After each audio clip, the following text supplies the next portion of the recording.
I did it because 30 years of friendship felt like a debt I could never fully repay. When my best friend Ray drowned on that fishing trip 3.5 years ago, the world went quiet in a way I hadn't experienced since my wife passed. My name is Frank Calloway. I'm 62 years old. I live in a 2-bedroom house in Akron, Ohio, the same house I've owned since 1998, and Ray Sullivan had been my closest friend since we were both 29 years old and working the same electrical crew on a commercial build downtown. We ate lunch together every day for 3 years before we even knew each other's middle names. That's the kind of friendship it was. Built slow, built solid. Ray's body was never recovered. That happens sometimes on the Cuyahoga River when the current runs fast and the weather turns. The sheriff's department searched for 9 days. His fishing rod was found tangled in reeds 2 miles downstream. His tackle box was still in the boat. His truck was in the parking lot at the launch site. There was nothing left to bury, so his wife Diane held a memorial service at the Lutheran Church on Maple Street, and I sat in the front pew next to her and held her hand while the pastor said words that didn't come close to capturing who Ray was. After the service, I made Diane a promise. I told her I'd take care of her and their daughter Lily the way Ray would have wanted. Lily was 5 years old and had her father's stubborn jaw and her mother's nervous hands, and she drew pictures of fish and boats because her daddy had promised to teach her to fish that very summer. I meant what I said to Diane. I meant every word. I'm a retired electrician. My pension is modest, about $2,200 a month after taxes. It covers my mortgage, my utilities, my groceries, and not much else. But I picked up weekend work doing residential electrical inspections for a contractor friend named Pete. And between that and cutting back on everything I didn't strictly need, I managed to put together $1,800 every month for Diane. I brought it in cash, in an envelope, every first Saturday of the month. I drove 20 minutes across town to the house she and Ray had rented in the Ellet neighborhood, and I sat at her kitchen table and drank whatever she offered and listened to whatever she wanted to talk about. Sometimes she cried. Sometimes she talked about Lily's school. Sometimes she just looked tired in a way that made me feel useful for being there. That went on for 3.5 years. The thing I remember most clearly about those visits is the kitchen. Ray had painted it yellow the summer before he died because Diane said yellow kitchens make people happier. He'd done a mediocre job, uneven near the ceiling, a thin patch above the window he'd run out of paint to fix. But it was there, every time I sat at that table. Ray's uneven yellow paint. I always looked at it when I needed to remind myself why I was there. The thing I don't let myself think about too often is how Diane stopped inviting me past the kitchen. For the first year, I'd come in, and we'd sometimes move to the living room. She'd show me what Lily had made at school. But sometime in the second year, the visits shortened. I'd arrive, she'd take the envelope, we'd sit at the kitchen table for 15 minutes, and then she'd say she had to get Lily to something. Practice, a friend's house, a doctor's appointment. I told myself she was healing, that she'd found her footing. I told myself that was a good sign. I was wrong about what it meant. The person who changed everything was a woman named Bev. She owned a dry cleaning shop on Arlington Street called Arlington Cleaners, and she'd been taking in my shirts and trousers every other week for 11 years.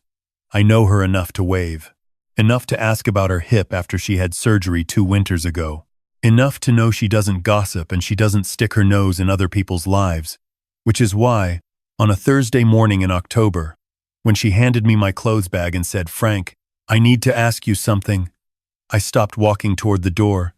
She looked at the other customer waiting, then at me. "Can you come around back for just a minute?"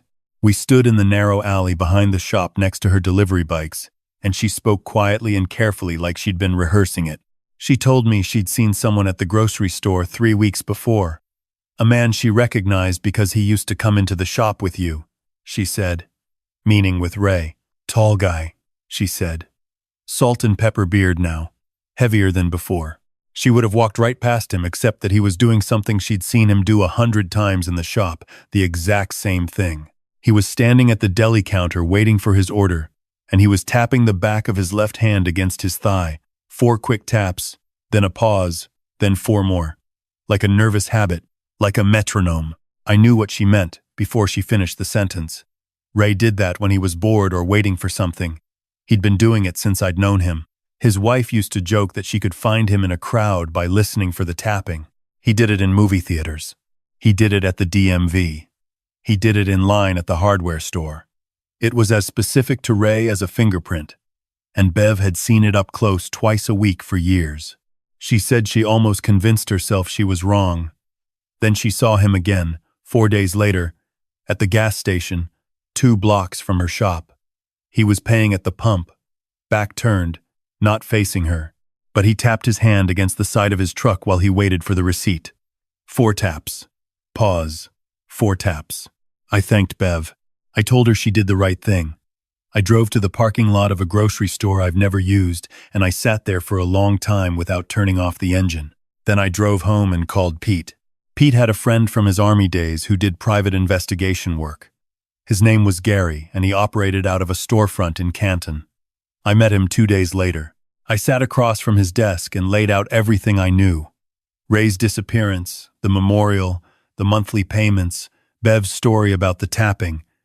Gary listened without interrupting. When I finished, he slid a yellow legal pad across the desk and asked me to write down every detail I could remember about Ray. Physical description, habits, places he frequented, anyone Diane might have introduced him to in the last few years. I wrote for 20 minutes. Gary looked at what I'd written, asked 3 follow-up questions, and told me to give him 10 days. He called in 8. He came to my house this time. He sat at my kitchen table, and he put a folder in front of me, and he didn't say anything while I opened it. The first photograph showed a man with a salt and pepper beard at what looked like a sports bar, watching a game on a wall screen. The man was Ray. I could see the scar above his right eyebrow from a job site accident in 2009. I could see the way he held his beer bottle by the neck. Always the neck, never the body, because he said it kept it colder. It was Ray. There was no question. Gary told me the rest methodically, the way people do when they know they're delivering something that will hurt and they're trying to minimize the damage through precision. Ray was living in a rented house in Greene, about 40 minutes south of Akron. He was using the name Thomas Reese. He had a fabricated identity driver's license, social security card, a bank account opened with false documents. Gary believed the identity had been prepared at least 6 months before Ray's disappearance, possibly longer. There was a woman in the house with him. Her name was Carolyn, mid-40s, worked remotely as a medical billing coder. Gary had learned from a neighbor that she and Ray had met at a recovery meeting 3 years before his disappearance. I didn't know Ray had a gambling problem. That's the sentence I had to keep repeating to myself. I didn't know. 30 years of friendship, and I didn't know he'd been quietly losing everything to sports betting, accumulating debt to private lenders who made their displeasure known in ways that left marks. He owed somewhere between $40,000 and $60,000 by the time he staged his death. He had a buddy who worked for the county and who had access to certain records, and that buddy had helped Ray use a donated body identification in the coroner's system to make the drowning look documented, even without recovered remains. And Diane knew. Not everything, Gary said, but enough. She knew Ray was alive. She knew he'd left. She'd agreed to play the grieving widow, collect the life insurance policy $40,000, paid out 6 months after the disappearance was ruled accidental death, and to receive and forward a portion of what I sent her every month. Gary had been careful and thorough. He'd gotten hold of Diane's phone records through a contact he had, and he showed me a pattern of calls and messages to a number registered to a burner. The calls happened the day after I made my monthly deliveries. Every time, without exception. Then Gary slid the last thing across the table. He'd managed to place a recording device during his surveillance period. He had Ray and Carolyn talking in their kitchen, having what sounded like a normal evening. And in the middle of the conversation, Ray said Diane had messaged him, said the old payment came through. Same as always. Carolyn asked how much. $1,800. Ray said. Carolyn said, "Doesn't it bother you?" She meant me. She meant Ray's best friend working weekends into his 60s to send money across town. Ray paused, and I heard the pause on that recording because Gary played it for me. A long pause. Then Ray said, "Frank's stubborn. Once he decides something is his job, it's his job. That's just how he is. Carolyn said, "That doesn't answer my question." And Ray said, "No, it doesn't really bother me. He can afford it better than we can. He doesn't have kids. He doesn't have anyone else to spend it on." I asked Gary to stop the recording. I sat with my hands flat on the table for a while. I thought about 29 years. I thought about every birthday, every rough patch, every time Ray sat with me in the hospital when my wife was sick and never once made me feel like a burden. I thought about the yellow kitchen and the uneven paint above the window that I'd looked at 60 times thinking it meant something. I thought about Lily, who was 8 years old now and whose father had been 4 hours south of her this entire time, tapping his hand against his thigh at a gas station in Greene, Ohio. I asked Gary one more question. Where was Lily? Gary told me Lily had been living with Diane's sister in Youngstown for the past 2 years. Diane had told everyone Lily was struggling with grief and needed stability away from reminders of her father. The real reason, as best Gary could piece together, was that Diane had started making plans to leave. She and Ray had been coordinating for months. The last wire transfer from an account Gary had traced showed $68,000 moved through a relay account to a Mexican bank. There were 2 prepaid cards, active under assumed names. Ray and Diane and Carolyn were not, as it turned out, operating a traditional triangle. They were operating something more deliberately transactional. Carolyn had known about Diane from the beginning. The plan, as Gary understood it from what he'd pieced together, was for all 3 of them to establish new lives in Oaxaca within the next 60 days. One-way flights, already searched on Ray's laptop, a rental property already arranged. Lily was not part of the plan. I went to the Akron Police Department the following morning. A detective named Vasquez, a woman in her early 50s with reading glasses pushed up on her head, listened to everything I had and looked through Gary's folder without rushing. She asked about the life insurance fraud and the false identity documents and the financial transfers, taking notes in a precise small handwriting. When I finished, she said the same thing Detective Chen had said in 100 similar cases. "We need to catch them moving," she said. "Give us 2 weeks. We'll coordinate with the county and with the financial crimes unit. Let it look normal. Can you make your regular delivery next Saturday?" I said I could. She said, "Do that. Behave exactly as you always have." I drove to Diane's house the following Saturday with an envelope in my hand. I climbed the porch steps I'd climbed 42 times before. I knocked. Diane opened the door and smiled, the same careful smile she'd given me for years, the one that stayed strictly in her mouth and never made it to her eyes. We sat in the yellow kitchen. I handed her the envelope. She took it and set it on the counter beside the coffee maker without looking at it, the way she'd been doing for at least 2 years. That was a thing I hadn't let myself name before. The envelope always going immediately to the counter. She never counted it in front of me, never acknowledged the amount, never asked how I'd managed it that month, because she already knew exactly what was in it. She'd known for 3.5 years. I drank my coffee. I asked about Lily. She told me Lily was thriving, loving school, growing so fast. All the words, none of the weight. I noticed she was wearing a watch I'd never seen before. A nice one. The kind you buy when you're getting ready to leave somewhere. I noticed 2 boxes stacked in the hallway behind her, lids on, taped shut. I said, "Those moving boxes?" She said, "Oh, just some donation stuff, clearing things out." I said, "Sure. That sounds healthy." I left. I drove 3 blocks, parked, and called Detective Vasquez. They moved within the week. It was a Thursday, early, just past 7 in the morning, when officers arrived at 3 locations simultaneously. Ray's house in Greene, Diane's house in Ellet, a storage unit on the west side of Akron that Gary had identified in his investigation, where the prepaid cards and a locked case containing additional cash had been tracked. I was not there for Ray's arrest. I'd asked Detective Vasquez if I could be, and she'd advised against it, gently but firmly. She said it would complicate the prosecution if it looked like personal involvement had shaped the apprehension. I understood. I sat in my kitchen and waited for her call. She called at 9:14 the morning. "All 3 in custody," she said. Ray had tried to say there'd been a misunderstanding. Carolyn had cooperated immediately. Diane had said nothing at all, which Vasquez said was, professionally speaking, the smartest thing she could have done. They'd recovered $68,000 in the storage unit, in addition to the transfer records Gary had compiled. The false identity documentation was found in Ray's house, along with travel documents and the prepaid cards. Ray asked, apparently, if I was involved. Vasquez said she didn't confirm or deny it. She said he'd sat quietly for about 30 seconds after she didn't answer, and then he'd asked for a lawyer. That was the last thing I heard about what Ray said directly. The case moved through the system over the following 8 months. Insurance fraud, identity document fraud, financial fraud, conspiracy charges for all three. The prosecution was thorough. They had Gary's recordings, the wire transfer documentation, Diane's call records, 3.5 years of my bank statements, showing every withdrawal.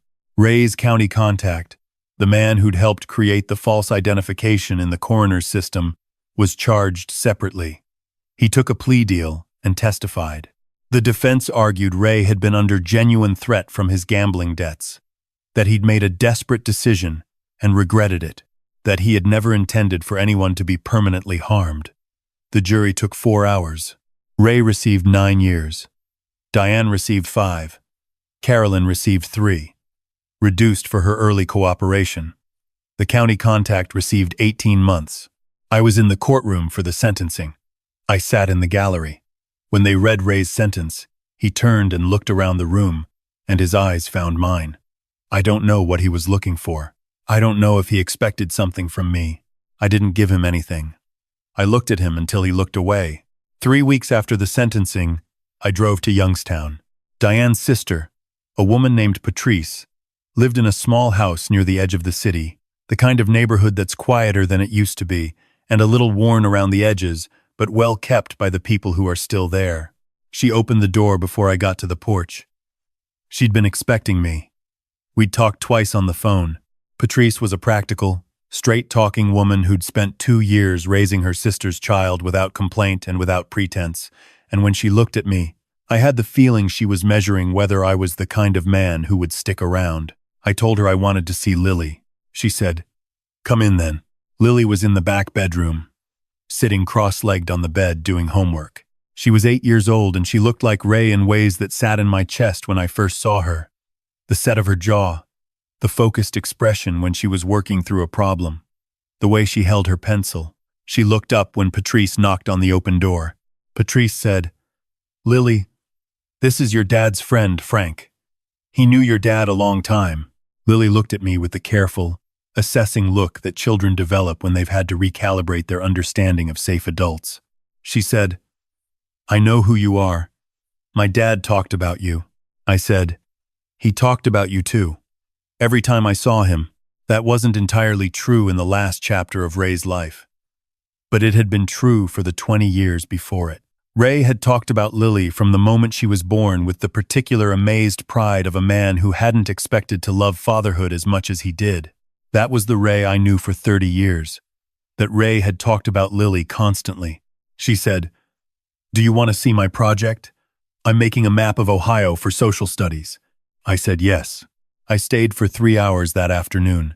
Lily showed me her map, her bookshelf, her collection of paper cranes she'd been folding from a how-to book her teacher had given her. She asked me careful questions the way kids do when they're genuinely curious but also testing whether you'll be honest. She asked if her dad was really gone. I told her the truth as plainly as I could, that her dad had made choices that hurt a lot of people, including her, and that he was going to be away for a long time, and that none of it was her fault. She was quiet for a moment. Then she said she'd figured something like that out already, but nobody had said it out loud before. I looked at Patrice when Lily went to refill her water glass.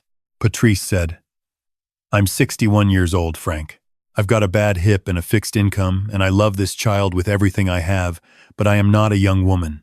I said, "I know." She said, "What are you thinking?" I said, "I'm thinking about whether Lily would want to move to Akron." It took 4 months to finalize everything. The legal process of establishing guardianship when both biological parents are incarcerated and the nearest willing relative is a family friend rather than blood, required patience and paperwork, and 2 appearances before a family court. Judge, who asked me the same questions in different configurations until he was satisfied that my intentions were stable. Gary helped me with some of the documentation. Pete vouched for my character in writing. Patrice submitted a lengthy statement that I only got to read once, and that moved me more than I expected. The judge approved the arrangement on a cold Tuesday in February. I drove to Youngstown that Friday with my truck clean and the back seat cleared out. Patrice and I loaded Lily's things, while Lily supervised which boxes were hers and which were staying. She had her paper cranes, her school books, her collection of smooth stones from a creek near Patrice's house, and a drawing she'd made of an Ohio map with a star where Akron was. She'd put the star there herself the week before, without being asked, when I'd told her which city she was moving to. On the drive back, she fell asleep before we hit the highway. I drove the rest of the way in the quiet and thought about 30 years.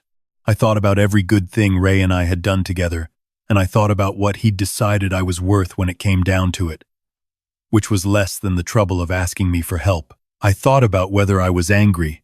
I found I wasn't. Not exactly. Not anymore.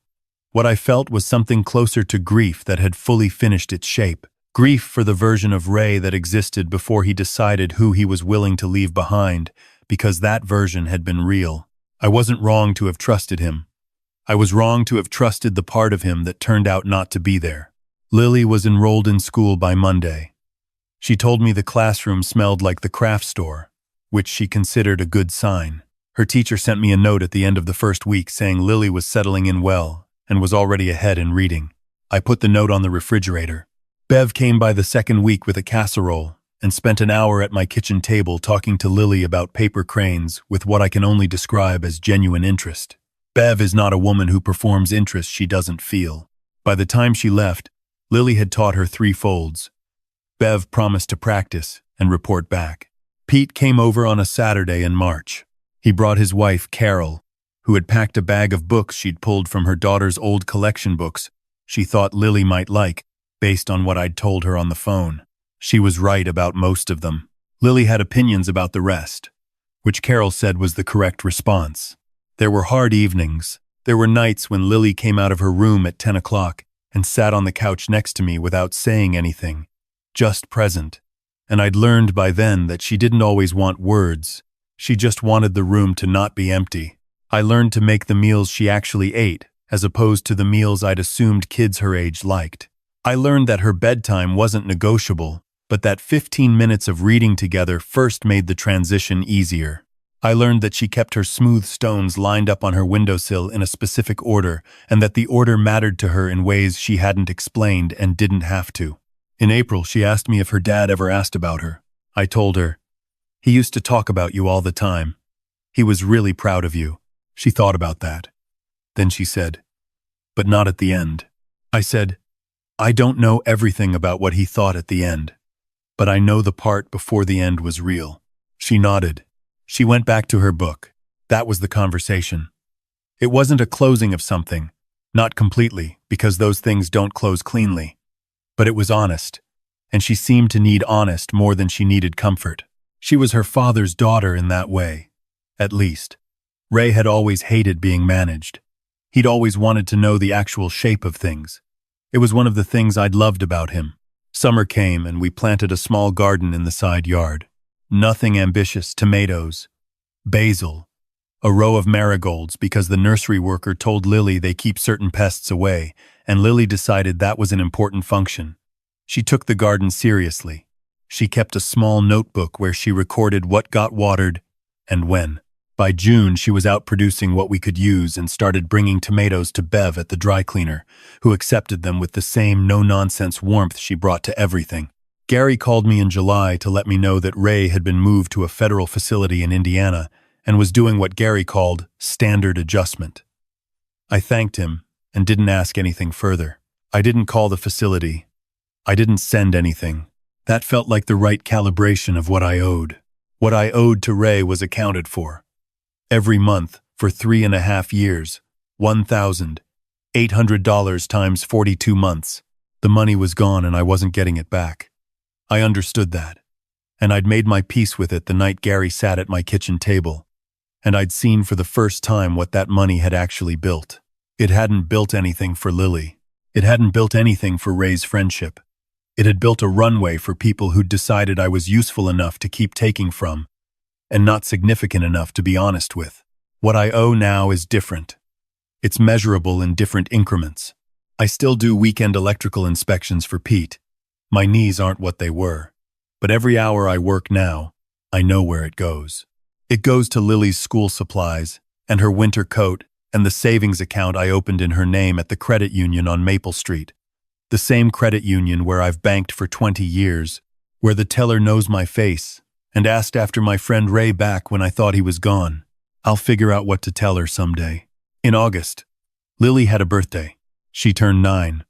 We made the same cake twice because the first one sank in the middle, and she said it looked structurally concerning, which made me laugh hard enough that I had to sit down.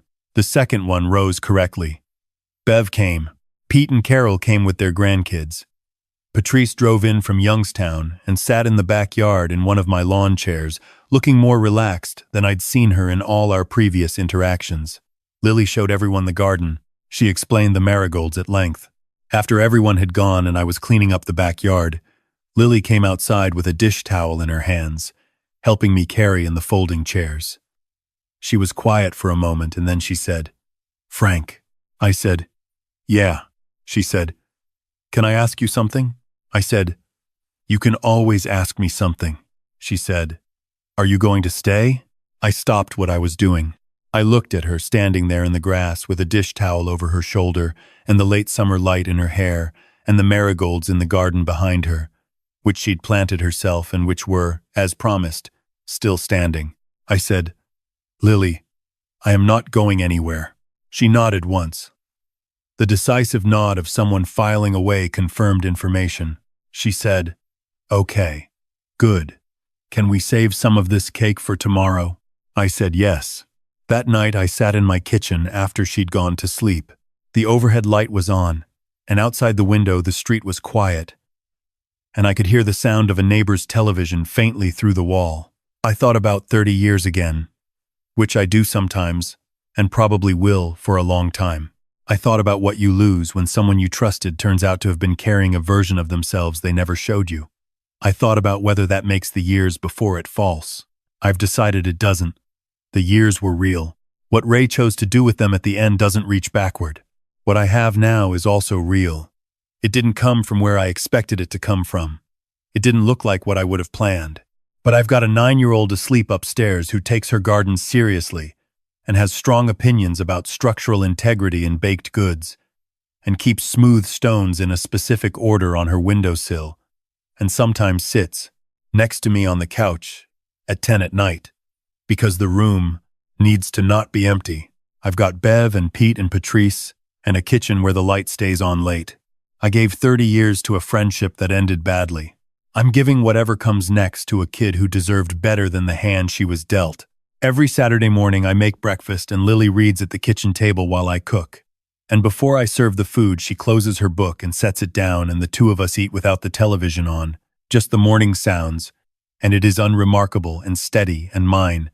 That's enough. That's more than enough.